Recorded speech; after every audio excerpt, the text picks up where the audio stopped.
Hello friends, welcome to रोशन की class YouTube channel. दोस्तों, आप सभी का आज की इस पाठ्य योजना की वीडियो में एक बार फिर से बहुत बहुत स्वागत है।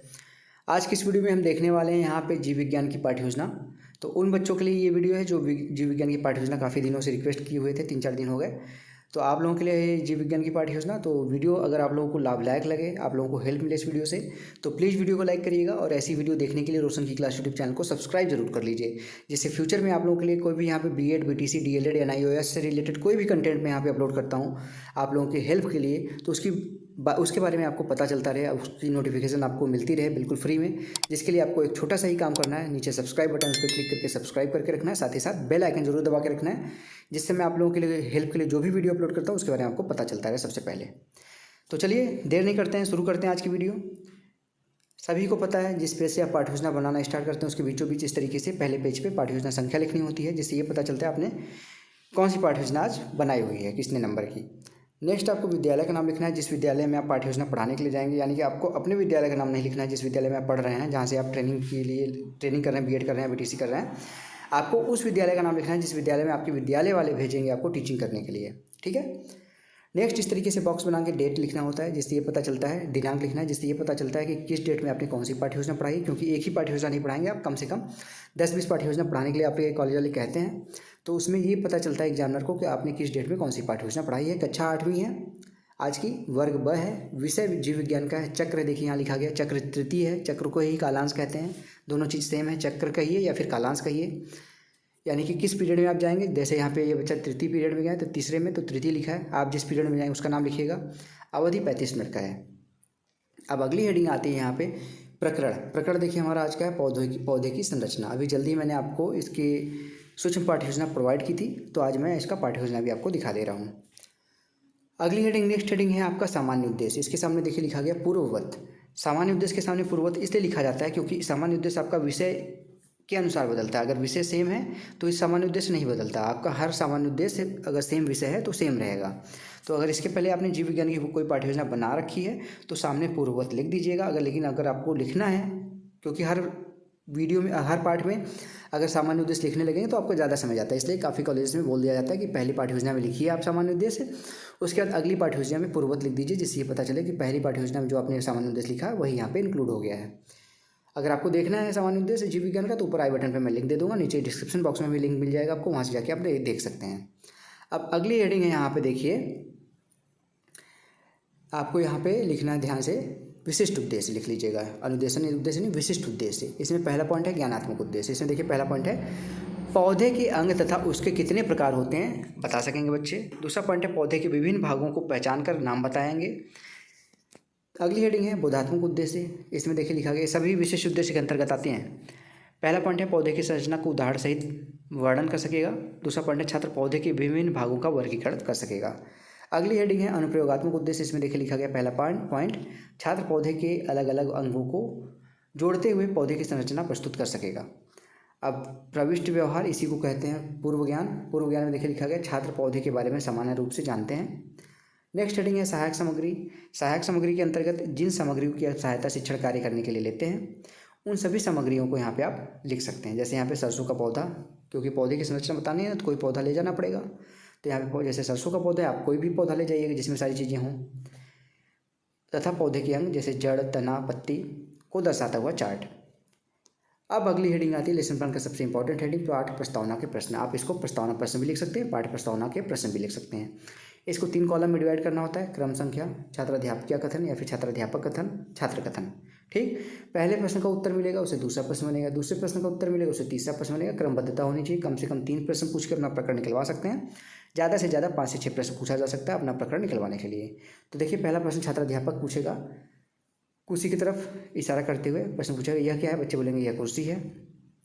दूसरा प्रश्न है कुर्सी किससे बनती है, बच्चे बोलेंगे लकड़ी से बनी हुई है। तीसरा प्रश्न है लकड़ी किससे प्राप्त होती है, तो बच्चे बोलेंगे लकड़ी पेड़ पौधों से प्राप्त होती है।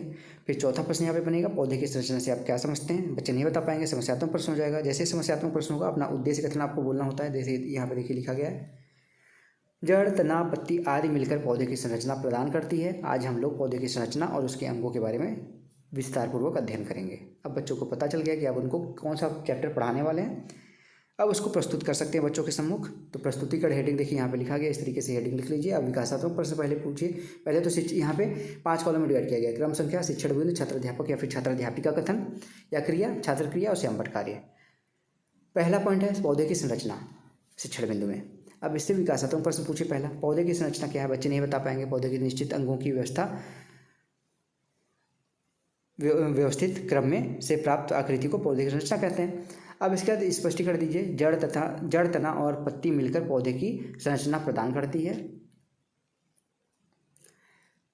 पौधे में कौन सा अंग होता है? मौन हो जाएंगे, बच्चे नहीं बता पाएंगे। स्पष्टीकरण, जिस प्रकार हमारा शरीर विभिन्न अंगों जैसे आँख, हाथ, पैर से मिलकर बना है, उसी प्रकार पौधे में निश्चित अंग होते हैं जैसे जड़, तना और पत्ती। ठीक। दूसरा यहाँ पे पॉइंट है पौधे के प्रकार। प्रश्न पूछिए, पौधे कितने प्रकार के होते हैं? बच्चे नहीं बता पाएंगे। स्पष्टीकरण दीजिए। पौधे 2 प्रकार के होते हैं, जड़ तंत्र और प्ररोह तंत्र। पहला है जड़ तंत्र। पौधे किसे कहते हैं? बच्चे नहीं बता पाएंगे। स्पष्टीकरण दीजिए। भूमि के नीचे वाले भाग को जड़ तंत्र कहते हैं। प्रश्न, प्ररोह तंत्र किसे कहते हैं? बच्चे नहीं बता पाएंगे, तो इसका भी स्पष्टीकरण दीजिए। भूमि के ऊपर वाले भाग को प्ररोह तंत्र कहते हैं। अगला पॉइंट है जड़। जड़ किसे कहते हैं? बच्चे बोलेंगे भूमि के नीचे वाले भाग को जड़ कहते हैं। जड़ कितने प्रकार के होते हैं? बच्चे नहीं बता पाएंगे। अब जड़ के प्रकार बताइए यहाँ पे बच्चों को। स्पष्टीकरण, जड़ 2 प्रकार के होते हैं। पहले मूसला जड़, दूसरा अपस्थानीय जड़। प्रश्न, मूसला जड़ किसे कहते हैं? बच्चे नहीं बता पाएंगे। स्पष्टीकरण दीजिए। इस प्रकार के जड़ में मुख्य जड़ से क्रमशः द्वितीयक तृतीयक सहायक जड़ें निकली होती हैं। जैसे अभी मैं फिगर बना देता हूँ आपको। जैसे एक जड़ यहाँ है, इससे ऐसे जड़ निकली है, ऐसे जड़ निकली है, ऐसे, तो ये मुख्य जड़ होगी, इसकी सहायक जड़ ये सब हो गई। ठीक है, इसको मूसला जड़ कहते हैं। इस प्रकार के जड़ में मुख्य जड़ से क्रमशः द्वितीयक तृतीयक सहायक जड़ें निकली होती हैं, जैसे सेम, चना। अगला प्रश्न है अपस्थानिक जड़ किसे कहते हैं? नहीं बता पाएंगे, बच्चे मौन हो जाएंगे। अब यहाँ पे बच्चों को स्पष्टीकरण दीजिए अपस्थानिक जड़ के बारे में। इस प्रकार की जड़ में कुछ लंबाई के बाद वृद्धि रुक जाती है। ठीक है, और वहीं अनेक शाखाओं में रेशे की तरह विभाजित हो जाती है। जैसे यहाँ पे एग्जाम्पल दे दीजिए, मक्का। अगला पॉइंट है तना के बारे में। पूछिए, पत्ती पौधे के किस अंग से लगी होती है? बच्चे बोलेंगे पत्ती पौधे के तने से लगी होती है। जैसे यहाँ पे देखिए तना है, इसे पत्तियाँ लगी हुई हैं। लकड़ी पौधे के किस अंग से मिलता है? बच्चे नहीं बता पाएंगे। हो सकता है कोई बच्चा बता ले, लेकिन ज़्यादातर बच्चे नहीं बता पाएंगे, तो इसका स्पष्टीकरण दीजिए। लकड़ी पौधे के तने से प्राप्त होता है। तना प्ररोह तंत्र का सबसे कठोर अंग होता है। यह प्रारंभ में कोमल होते हैं, परंतु पुराने होकर वृक्ष का रूप धारण करते हैं। तने में गांठ जैसी संरचना को पर्ग संधि कहते हैं। 2 पर्ग संधि के बीच के स्थान को पर्ग कहते हैं। एग्जाम्पल के लिए बांस, मक्का, गन्ना। ठीक है, देखे होंगे बीच बीच में उनमें गांठें होती हैं। यही एग्जाम्पल यहाँ पे लिख दिया गया है। अगला पॉइंट है पत्ती। पत्ती किस रंग का होता है? बच्चे बोलेंगे पत्ती हरे रंग का होता है। दूसरा, पर्णधार किसे कहते हैं? बच्चे नहीं बता पाएंगे। तो यहाँ पे देखिए अब इसका स्पष्टीकरण दिया गया है। पत्ती का वह भाग जिसमें पत्ती तने से अलग लगी हुई होती है पर्णधार कहलाता है। यहाँ पे देखिए जैसे तना है, फिर इसका ये तना गया, इसमें पत्तियाँ लगी हुई हैं, तो इसको पर्णधार कहते हैं, जिससे पत्तियाँ लगी होती हैं। पर्णफलक किसे कहते हैं? बच्चे नहीं बता पाएंगे। हम मौन लिख दीजिए सबसे पहले। मौन लिखने के बाद ही आप स्पष्टीकरण देंगे। स्पष्टीकरण, पत्ती का चपटा भाग पर्णफलक कहलाता है। पर्णधार और पर्णफलक के बीच दंडीनुमा भाग को पर्णवृत्त कहते हैं। बहुत प्रश्न आता है, अब बच्चों को जितना पढ़ा है उससे रिलेटेड प्रश्न पूछ लीजिए, जिससे ये पता चल जाए कि आपने जितना पढ़ा है बच्चों को, वो बच्चों को समझ में भी आया है कि नहीं आया है।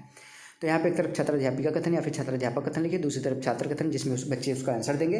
इसमें पहला प्रश्न है पौधे के अंग कौन से हैं? बच्चे बोलेंगे जड़, तना और पत्तियाँ। दूसरा प्रश्न, मूसला जड़ के 2 उदाहरण बताइए, तो बच्चे बोलेंगे चना और सेम।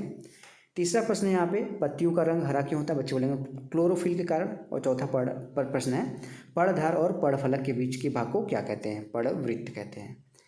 अब आता है पुनरावृत्ति प्रश्न। पुनरावृत्ति में प्रश्न देखिए यहाँ पे फिल इन द ब्लैंक्स है। जड़ डैश डैश डैश का अंग है, जड़ तंत्र का। दूसरा प्रश्न है तना डैश डैश डैश का अंग है, प्ररोह तंत्र का। तीसरा प्रश्न है पत्ती के चपटे भाग को क्या कहते हैं? पर्णफलक कहते हैं। चौथा प्रश्न है फिल इन द ब्लैंक्स, तने के में गांठ को डैश डैश डैश कहते हैं, पर्ण संधि कहते हैं या फिर वर्ड कहते हैं। तो आप सभी को बताया है, देख लीजिएगा। और लास्ट में आता है गृह कार्य यानी होमवर्क। बच्चों को घर से करके लाने के लिए होमवर्क जरूर देना चाहिए, जिससे बच्चे घर पे जाएं और आपके द्वारा पढ़ाई की चीज़ों का रिवीजन कर सकें।